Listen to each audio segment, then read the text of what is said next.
It's a BumbleKast Mini, sponsored by Chaos Sonic 1. Chaos Sonic 1 seems to be here to educate us about Yu-Gi-Oh! So, hey, let's go. It's time to answer questions. It's game time, Ian and Kyle. Now, since you don't know about Yu-Gi-Oh! You're right, I know very little about Yu-Gi-Oh!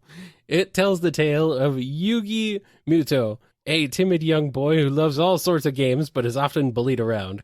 One day he solves an ancient puzzle known as the Millennium Puzzle that comes from Japan, causing his body to play host to a mysterious spirit with the personality of a gambler. Okay, now I know why he has two personalities. Okay.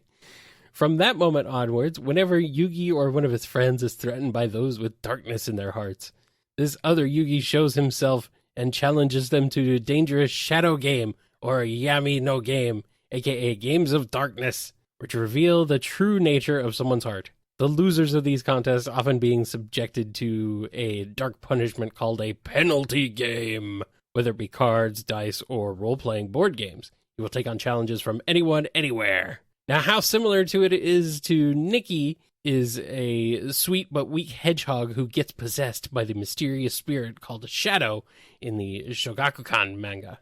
The mysterious spirit called what again? Sonic. You said Shadow. Did I say Shadow? I meant Sonic. You said Shadow, and that amuses me no end. Sorry. I don't know why I said Shadow. Maybe it's because did he say Shadow somewhere else and I was just reading that? I think I meant, yeah, I did say Shadow. Uh-huh. All right, well, okay. Sonic is what I meant. Is what I meant. That's still funny. I mean, it is a parallel, but I wouldn't say it's any more than surface level. I mean, you could say almost the same thing for Billy Batson and Shazam. You know, small child empowered by great mystical force to become a champion of, well, maybe not good in the Pharaoh's case, especially season 0. But, I mean, yeah, you can draw the parallel, but I wouldn't devote too much to that. All right. Well, Yu-Gi-Oh! Became a card game thanks to Bandai first, then by Konami, who made the card game we know of. Now, while I would ask you about which Sonic character would play what deck, but since you don't know about the game, I won't ask you. Instead, I will ask you this tidbit. Did you know in the 4Kids dub of Yu-Gi-Oh!, both Yugi and his alter ego, who is called Yami Yugi, is both voiced by Dan Green, who voices Knuckles? Even after the Archie lawsuit, Knuckles can't get away from Egyptian themes and Enerjack. It's true. It's true. I had forgotten he was voiced by Dan Green, which also means I'd forgotten Knuckles was voiced by Dan Green. And now I'm envisioning Knuckles being the Yugi and Mephiles being his Yami Yugi, and that's hilarious. That is pretty funny. What makes it even funnier is that Dan Green also voices Mephiles. Yep, here we go. Which here is the thing in the original manga of Yu-Gi-Oh! How Yami Yugi gives you a penalty game. Really depends on how evil the person is. Such as if you're a jerk, then you get illusions that traumatize you. If you're a pure criminal, then you will burn yourself alive. I'm not kidding, that happened in the manga.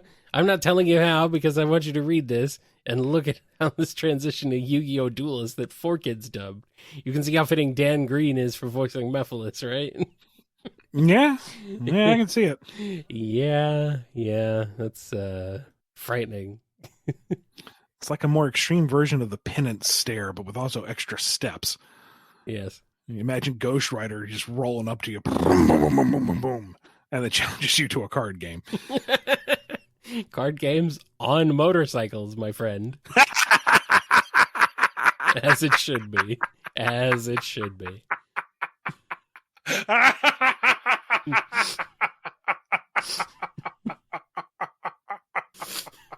See, I've seen enough Yu-Gi-Oh! Abridged to at least know that.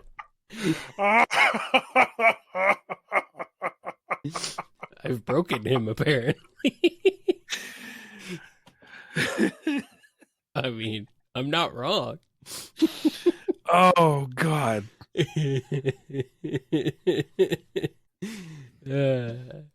You should be playing card games on motorcycles. That's what they're for. That's what you do with a motorcycle, right? Later on in the Yu-Gi-Oh manga and immediately in the anime series, Yugi gets two rivals. The first one is Seto Kaiba, who is the series version of Piccolo in comparison to Dragon Ball Z, and is usually a mirror of Yugi in terms of love of games, especially his favorite card, the Blue Eyes White Dragon.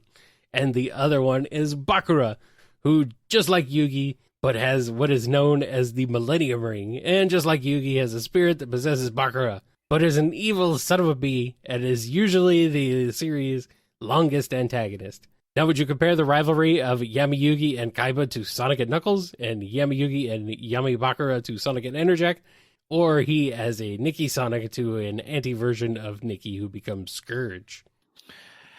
I wouldn't go that far. Now, granted, my understanding of the rivalry with Seto Kaiba and Bakura comes from Yu-Gi-Oh! Abridged, which is not authentic, but I'm sure is based on something. So I see, going off of that, Kaiba's rivalry with Yugi seems more antagonistic. There's also what appears to be a kind of classism between the two of them. You know, as he says, screw the money, screw the rules, I have money. Yes. Until that one episode where they try to bribe him. He's like, screw the money, I have rules. Wait. Uh-oh. God, that freaking killed me. Anyway, Sonic and Knuckles are more equals, but with different skills. Their rivalry is born of more personality. There is no classism between them. And there's also a mutual respect there. I don't know if Yugi and Kaiba respect each other by a certain point in the show or manga. I've not seen them. And again, Abridged plays in for the laughs. They don't really, I don't know. I don't think they're going to acknowledge things quite the same way. As for Bakura, hard to find an exact parallel there, because even with Enerjack, there wasn't really a on or off switch with him. Once Enerjack was, he was. It's not like Dimitri surfaced or Knuckles surfaced. It was the overbearing godly form was the personality and was the presence. Whereas Bakura, from my understanding, had moments where he could pass as, you know, a good boy, and then other times where he gets very veiny in the face and just wants a hug. So I don't know, that kind of Jekyll and Hyde thing, I don't think we've really seen. I mean, you could maybe really push it and say Mephiles' two forms, but let's be honest, when he was just like gray shadow with green markings, he was still a creepy puppet man with no mouth. There is no reason Silver Ablaze should have taken him at face value, but what do I know? Mm-hmm. Alrighty. When it comes to a Yu-Gi-Oh! Anime, I recommend watching it sub and uncut, because while the dub makes it Dan Green voicing Yugi, and some of the Sonic X voice casts voicing some of the characters, it is still for kids, which censored the anime, and dumbed down plot lines, and ruined Kaiba's character in the anime, as his character is someone who wants to self-improve, even, and his philosophy of leaving the past and embracing the future. Sorry, I hate what the 4Kids dub did to Yu-Gi-Oh!, which had repercussions on future Yu-Gi-Oh! Dub series, especially not finishing the Yu-Gi-Oh! Spin-off series. Your thoughts? Yeah, I've heard that the 4Kids dubs butchered the source material. Sonic X was pretty badly handled, and Yu-Gi-Oh! Apparently was infinitely worse. Mm-hmm. So, were I to look up the show, I would go for the more authentic experience. Yeah. Or just watch Abridged again. There's a lot of it, man. I know. I mean, there's a lot of the real show, too. Touche. In Yu-Gi-Oh!, Yugi's best friend, Joey Wheeler, and Katsuyu Jonoichi, was originally a bully who became friends with Yugi. And yes, the first syllables of Yugi and Jonoichi's names form Yujo, which is Japanese for friendship, symbolizing the bond between the two characters. And yes, being actual friends with Yugi made him become a better person. You may make any joke comparing him to Sonic. Now in comparison, Anson Veruca usually bullies Nikki and frequently tries to date Amy, causing Nikki to want to be stronger, and in terms of the theme of this, transforms into Sonic, causing Anton to get his butt kicked over and over. How would you redeem Anton Veruca to being kind to Nikki and not stealing Amy away from him? FYI, as a reminder, this is the only manga where Amy and Sonic are a legit couple. I'm fine with him being a redeemed Bulk and Skull type character. It also works. Also, the reason why I didn't incorporate Tails is because Joey was a former bully that became the main character's best friend, and that doesn't fit Tails at all. No, it really doesn't. No. Although now I'm really tickled by the idea of Anton Veruca having Joey Wheeler's voice. Go on, take out that Sonic with that Brooklyn rage! And then Tristan wanders in and says, Froggy, where are you? No!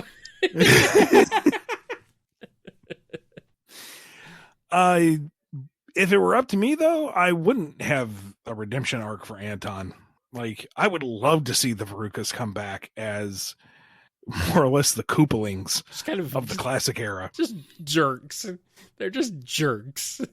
Yeah, I like them as a family of ne'er-do-well antagonistic lizards. I like them that way. That's fun. That's funny, and yeah. For a very simple, base level bully for Sonic to face up against, it'd be Knuckles without the charm when you get down to it. And that's fine by me. Yeah.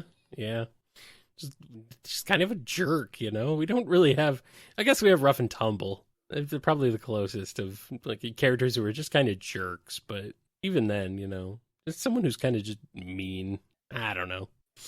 In Yu-Gi-Oh, the female lead is Tia Gardner, or Anzu Mizaki, who started off as a tomboy girl, but she is also kind and supportive. And in the anime, she is sort of the cheerleader of the group, which can compare her to Amy, only without the fury.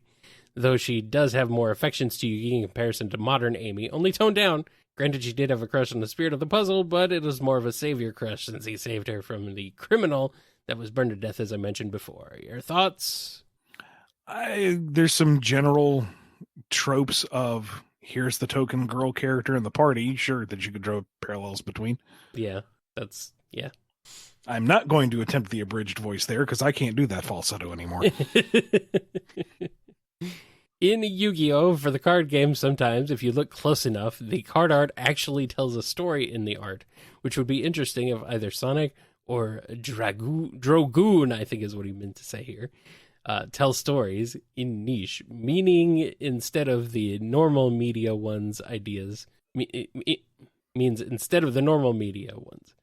Ideas for how would you want to tell a story if you make a Drogoon card game? Oh, God. Games in space. It depends on the nature of the card game, I guess. Like if it's something that's meant to be kind of quick play, start up a game, go a few rounds, then you're done. I don't think there's really room to tell a story per se. But if you're doing something a little more robust, maybe like Magic the Gathering-ish. I don't know how fast a Yu-Gi-Oh game goes. They can go for a while. Yeah, are they more long-term strategic games? I mean, my stepdad is really into card games, and it seemed like they kind of could go for a bit. Okay.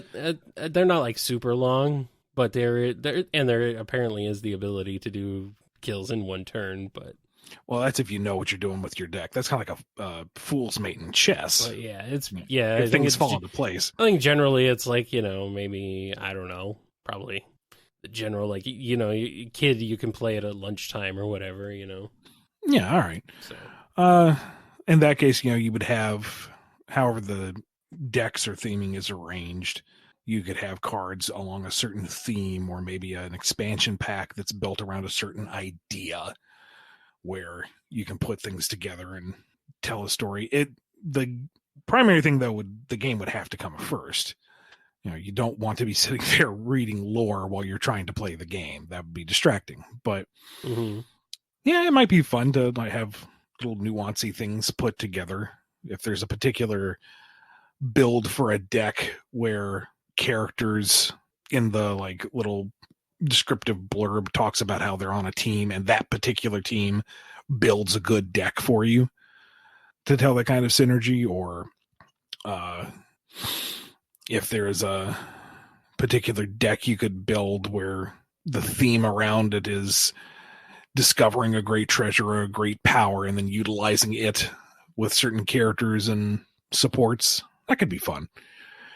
But that would need the game first. And then any of the fun story bits would be, window dressing on it. And nothing crucial to the main plot line, because you don't want to hide details like that in a card game. Come on now. Yeah. Don't want that. In Yu-Gi-Oh! Zexal, there is a being called the Numeron Dragon, which according to Zexal and some hints on Yu-Gi-Oh! GX, which was made before Zexal was made, it was the first being that existed, and it was lonely. It used its power to create the rest of the universe. This action, however, took nearly all of the dragon's power, and it almost died. Using the last of its power, it shed a single tear, which contained all of its emotions and knowledge. The tear traveled through the cosmos and eventually impacted Earth, burying the Numeron code there. The impact also created the moon, where the key to the Numeron code ended up. If Sega talks to you about how Sonic's universe was created, how would you do it? Not that way.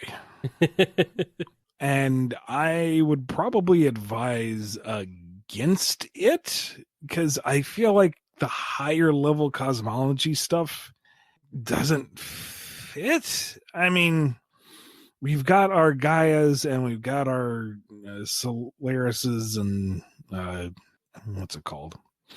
Got our gods, we've got our demigods, we've got our world-ending, just constant rotation. Yeah, Solaris. For some reason, I was thinking Iblis.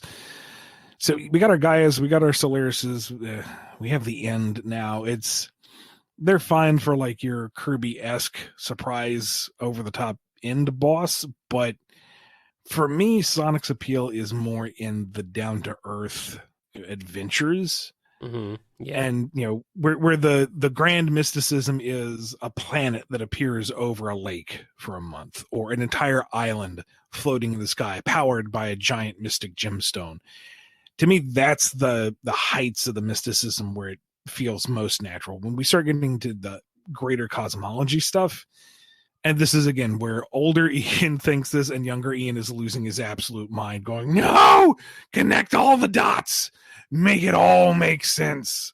Restructure the universe so that there is a plan. It's like, or be more on brand? I don't know. The Sega ninjas have gotten to you, Ian. I think you've been compromised. I guess the bigger question is, what would a full cosmological background story do for the series?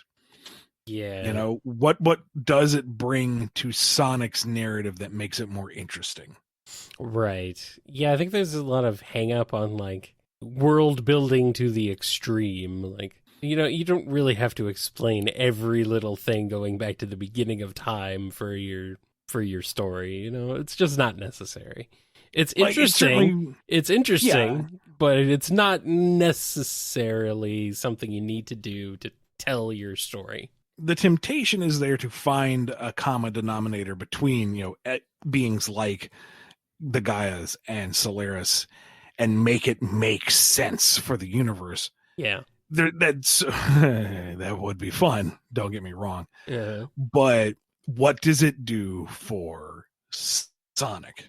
What makes it interesting for him? Yeah. And the reason why Chip was interesting is that he learns to appreciate the world that he's been protecting for tens of thousands of years. That's the interesting part, not that there is an ancient spirit hidden inside the core of the planet that eats it every so often. Yeah. You can get caught in a really bad cycle of over-explaining things, and that just makes things even more complicated and makes the audience have even more questions, and then you have to kind of either come up with answers or just leave them hanging, and it's just, it's a lot.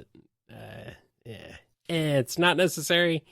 It's interesting, but it's not necessary, so, In a Yu-Gi-Oh! Card game, there are rules called Speed Duel, which is supposed to speed up duels and introduce the rules when it's started. If you ever played Duel Links, that will be a start. Would you agree? Sure. If there's a newbie quick start guide, that would be handy. Yes. I don't know if I'll ever play Yu-Gi-Oh! But hey, you know what? I'm glad it's there for people who are interested in playing it. Man, I have got so many unused Pokemon trading card games. Like trading card game cards. Mm-hmm. It's like, oh man, I'm going to totally get into this. 2 months later, nah, no. Mm. I've never gotten into card games, honestly. I've been, like, trading card games, I've never been my thing, really.